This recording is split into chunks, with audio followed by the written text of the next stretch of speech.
어떤 분인지 참 궁금한데요. 전인권 그럼 교수님으로 부르면 될까요? 네. 네. 전인권 교수님 어서 나와 주십시오.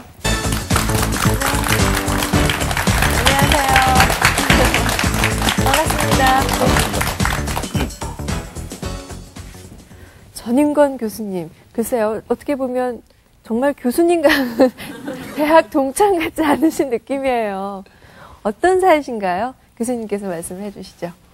저희도 대학교 때 이제 만난 그 동창이죠. 과는 틀리고요. 네.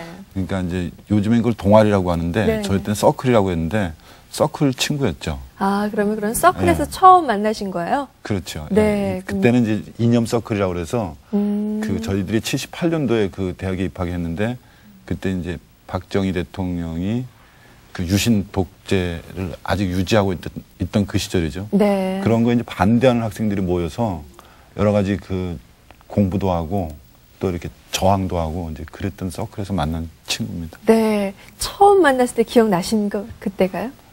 기억나죠. 민병대는 어떤 인상이었나요? 좀 이렇게 과묵하고요. 말이 없고. 그래서 좀 그런 사람, 저는 굉장히 좀 까부는 타입이었고. 네. 말이 많고. 그다음에 네. 막 그 어떤 이제 주제가 떠오르면은 막 얘기를 하고.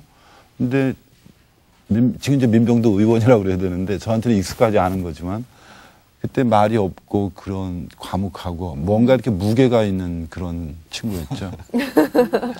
같은 학년인데도 네. 그런 게 느껴지는 그런 친구였죠. 네. 그래서 제가 뵙기에는 교수님이 예전에 까부는 학생이었다. 여러분 상상이 잘 안 되시죠? 네. 제가요 머리가 지금 그때는 머리가 다 있었어요. 그래서 굉장히 예뻤고요. 네. 막 여학생들한테도 인기가 많았고. 네. 저는 그 데모하는 서클인데도 그런 데 관심이 많았고 그랬어요, 저는요. 네.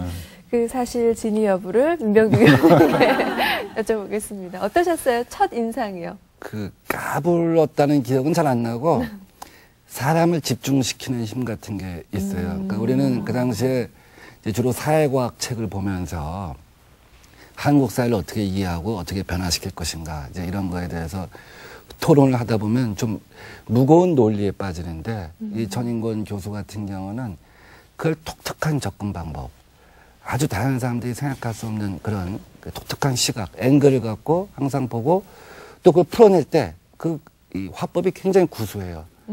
그래서 제가 제일 좋아하는 좌우명이 그 창의적으로 생각하고 다르게 생각하자. Think differently, think creatively 이런 건데 그런 그 능력을 키워가고 이렇게 하는데 한 계기가 되어준 사람 중에 하나입니다.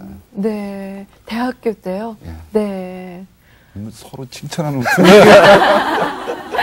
자, 그럼 실제로 두 네. 분이 학창시절 대학교 때 뭐 서클에서 만나셨는데 어떤 과정을 보내면서 두 분이 함께 지내셨는지 뭐 그런 얘기도 좀 듣고 싶거든요. 사실 이게 제일 제 머릿속에 민병도 의원이 이제 제일 인상적으로 남았던 건데 1학년에서 이제 2학년 올라갈 때였어요. 그때 이제 1학년들은 이제 2학년들이 가르쳐 주는 대로 3학년들이 가르쳐 주는 대로 그 서클에서 공부를 하고 책을 읽고 토론하고 쭉 그렇게 이제 1년 동안 이제 공부를 했는데 1학년에서 2학년 올라갈 때쯤 되는 그 시점에서 우리가 선배들하고 굉장히 큰 싸움이 한번 붙었어요. 왜 당신들은 선배라는 이유로 왜 이렇게 모든 책도 다 당신들이 정하고 토론 방법도 당신들이 정하고 이건 안 된다. 우리들도 우리가 생각하는 문제의식인데 그걸 반영해서 이 커리큘럼을 바꿔야 된다. 뭐 이런 식의 말하자면 동아리의 이제 운영 방법을 놓고 이제 2학년, 3학년 선배들하고 이제 1학년들이 이제 말하자면 이제 한번 반란을 일으키는 거죠. 그때 그 반란이 이제 민병도 의원 때문에 일어났는 거거든요. 그래서 그게 굉장히 싸움이 오래 끌었어요. 네. 근데 저희들도 양보할 수가 없었고, 그때 참 민병도 의원이 좀 다르게 보였죠. 계속 말이 없던 사람이 그 중요한 근데 저는 이렇게 정해진 걸 따라하는 걸 굉장히 싫어해요. 학교 다닐 때도 도대체 왜 수학일의 정통 종합 영어를 갖다 9번, 10번 해야 하는지 도저히 이해가 안 갔던 사람입니다. 그래서 학교는 죽었다. 학교는 상상력과 창의력을 말살시킨 곳이다. 하는 생각을 하고 실제로 별로 2학년 때까지는 공부도 안 하고 그랬어요. 그래서 저는 우리 아이들을 키울 때도 제가 그 아들한테, 아들이 3살쯤 됐을 때, 야, 너랑 나랑 누가 더 무서운 얘기를 하는가 시합을 하자. 그래서 상대방이, 어이, 무서워 하면 지는 거다. 너랑 나랑 누가 더 재밌는 얘기를 하는가 해보자, 시합을 해보자. 그래서 상대방이 깔깔 웃으면 지는 거다. 네. 그러니까 아이가 3살 때, 4살 때니까 그런 이야기를 만들 능력이 없죠. 제가 먼저 하면 제 얘기를 약간 변형하는데. 그래서 저는 아이한테 제일 중요한 것은 그런 상상력과 창의력이다. 왜냐하면 제가 그런 걸 말살한 체제에 대해서 너무나 싫어했기 때문에 그 미국의 노동부의 전신의 차관보라고 있습니다. 그 노동의 그 직업의 구조가 앞으로 30년, 40년 후에 어떻게 바뀔 것인가. 그래서 말하자면 그 직업 교육을 담당하는 분인데 이제 한국 사람으로서 미국에서 지금 최고위직에 올라가 있죠. 이 양반이 하는 얘기가 지금의 유치원 애들이 성인이 되었을 때 지금 현재 존재하는 직업은 전체 직업의 3%도 안 될 것이다.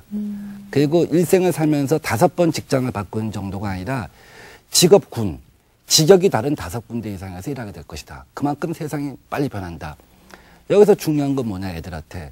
상상력과 창의력을 키워주고 리스크 테이킹, 그러니까 위험을 감수할 수 있는 그런 자세를 가다듬어 주는 게 중요하다. 이런 얘기를 갖다 한 적이 있는데 저도 원래 그런 생각을 하고 있었고 그래서 항상 저는 뭐 이런 그 누가 이렇게 정해진 것 같다 하라고 할 때는 꼭 다르게 어떻게 해볼 수가 없는가 이런 생각을 합니다. 네. 그런 점에 있어서는 두 분이 참 잘 맞았던 것 같아요. 그래서 정말 단짝 친구셨나 봐요. 네. 아까 여학생들한테도 인기 많다고 그러셨나요? 저요? 네. 제가 생각하기엔 인기가 없어서 그래요. 좀 감성이 풍부한 분이셨을 것 같아요, 왠지요, 교수님께서는요. 네. 예. 고맙습니다. 그렇게 봐주셨어요. 이건 민병두 의원께 여쭤봐야겠는데요. 그런 사람을 해석해내는 힘, 그 굉장히 중요하거든요. 사람이 왜 저런 성격을 갖고 있는지, 저 사람은 어떤 걸 좋아하는지, 이런 게 분석이 되는 거예요.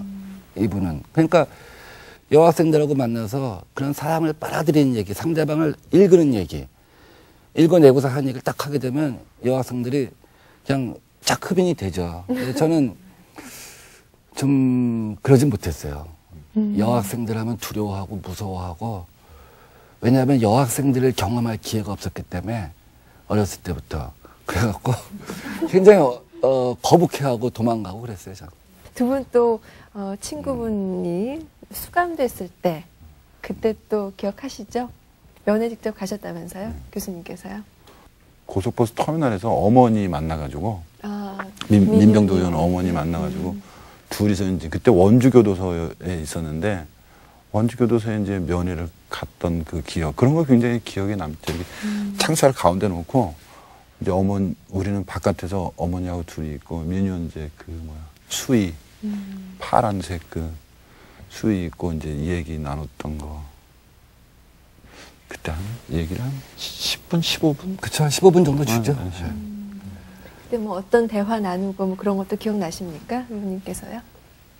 잘 기억은 안 나는데, 이제 어머니는 굉장히 고생을 많이 하셨어요. 제가 75년도에 처음 무기정학을 한번 당한 적이 있는데, 고등학교 2학년 때. 제 동생이 마지막으로 들어갔다 나온 게 95년이에요. 그러니까 20년간 그러니까 아들하고 또 며느리, 제 이제 집사람. 그러니까 심할 때는 이제 우리 집에 3명이 같이 들어간 적이 있어요. 그러니까 제가 치안본부 대공분실에서 81년도에 한 45일 정도 있었는데 87년도에 우리 동생이 치안본부 대공분실에 들어간 적이 있어요. 그러니까 저는 굉장히 혹독하다는 걸 이미 알고 있죠, 경험으로. 근데 우리 동생이 이렇게 밖에 메모를 써서 보낸 적이 있습니다. 이렇게. 형 절대 잡히지 마. 고문을 이겨낼 수가 없다. 자기가 동맥을 2번 끊으니까 더 이상 고문을 안 하더라. 이제 그걸 어떻게 메모가 어떻게 밖으로 전달돼 왔어요. 근데 제가 참 눈물을 많이 흘렸는데 그리고 며칠 지나서 저랑 제 집사람하고 안전교육부에 잡혀갔어요. 그러니까 우리 어머니가 너무 분노해갖고 아들 둘하고 며느리가 다 들어가니까 안기부에 와서 이렇게 문을 차다가 또 어머니도 이제 경찰서에 가신 적이 있는데 그래서 그 어머니는 그런 20년 동안을 저를 위해서 하루에 5시간, 6시간 이상 기도하고 그래서 저한테는 항상 성모 마리아 같은 존재고 그리고 이제 아들들이 자꾸 수배 뭐 이렇게 되니까 그 따뜻한 방에서 주무신 적이 없는데 하여간 그런 어머니가 면회에 오셨으니까 그 어머니한테는 이게 어머니 위로를 해줘야 되고 여기 이제 동지 아닙니까? 네. 밖에서 용기를 잃지 말고 열심히 살아라. 뭐 그럼 알아서 뭐 걱정하지만 이 두 가지 아마 이게 이 메시지를 동시에 보내야 되니까 좀 쉽지 않았지 않은가 하는 생각이 들어요. 그렇죠. 그러니까 그때 대화라는 건 이제 이심전심으로 하는 대화지 그런 거였던 게 오히려 저는 이제 어머니를 만나서 아들을 감옥에 둔 어머니하고 이렇게 고속버스를 같이 타고 그 이제 작은 여행을 하는 거죠. 원주까지 갔다 오는. 그래서 뭐 어머니하고 대화 나누니까 저기 민병두 어머님이 이제 그 카톨릭 신자고 독실한 카톨릭 신자시고 좀 이렇게 기품이 있으세요. 공부도 많이 하시고 저희 어머니는 이제 시골 어머니거든요. 굉장히 좀 다르게 느껴지는 어머니인데 그렇게 이제 아들 앞에서는 이제 의연하시다가